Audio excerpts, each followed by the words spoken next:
NEET 2026க்குரிய admit card அஃபிஷியலாக release ஆயிடுச்சு. நேற்றுக்கு நைட்டே இந்த விஷயம் அப்படிங்கிறது நடந்துருச்சுங்க.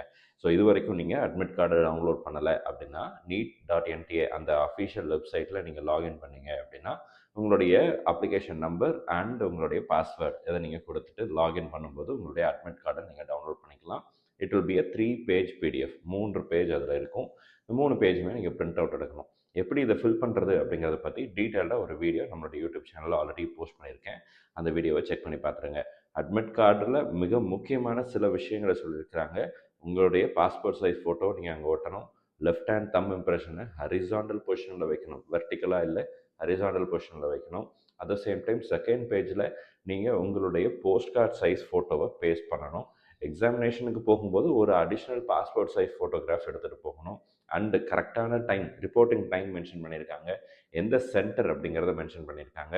அண்டு எல்லா மாணவர்களும் கட்டாயம் செய்து கொள்ள வேண்டிய மிக முக்கியமான விஷயம் அப்படிங்கிறது, உங்களுக்கு அலாட் பண்ணியிருக்கிற சென்டர் எங்கே இருக்குது அண்ட் அதனுடைய ட்ராவல் டிஸ்டன்ஸ், அது நீங்கள் எவ்வளோ டைம் ஆகும், இதெல்லாம் நீங்கள் தான் கால்குலேட் பண்ணணும்.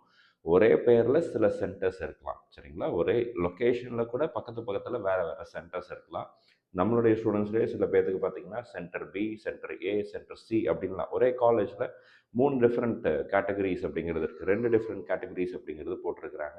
ஸோ அதனால் உங்களுக்கு எந்த சென்டர் அண்ட் அதுக்கு எந்த கேட் இது எல்லாத்தையும் எக்ஸாமினேஷனுக்கு ஒரு நாளுக்கு முன்னாடியே கன்ஃபார்ம் பண்ணிக்கிறது அப்படிங்கிறது நல்லது. ஸ்டூடெண்ட் தான் போய் பண்ணணும் அப்படிங்கிற அவசியம் கிடையாது. பேரண்ட்ஸ் போய் இதெல்லாம் கன்ஃபார்ம் பண்ணிட்டு வரலாம். அண்ட் எக்ஸாமினேஷன் டேயில் நம்மளுடைய டென்ஷனை இதெல்லாமே குறைத்து விடும். ஸோ இருக்கிற டைமை எஃபெக்டிவாக யூஸ் பண்ணுங்கள். வருகிற மே மாதம் 3ஆம் தேதி மதியானம் 2 மணிக்கு எக்ஸாம். 1:30க்கு கேட்டை க்ளோஸ் பண்ணிடுவாங்க. 11 மணியிலிருந்து 12:30 மணிக்குள்ளே நீங்கள் ரிப்போர்ட்டிங் அப்படிங்கிறது பண்ணுங்கள். உங்களுடைய அட்மிட் கார்டில் ஸ்பெசிஃபிக் ரிப்போர்ட்டிங் டைம் அப்படிங்கிறது மென்ஷன் பண்ணியிருப்பாங்க. அந்த டைமில் நீங்கள் கரெக்டாக ரிப்போர்ட்டிங் அப்படிங்கிறது பண்ணிவிடுங்க. லைட் ஃபுட்ஸாக எடுத்துக்கோங்க அண்ட் ஹெல்த்தை நல்லா பார்த்துக்கோங்க. நல்லா படிங்க. இருக்கிற டைமை வேஸ்ட் பண்ணாதீங்க. All the very best and thank you so much.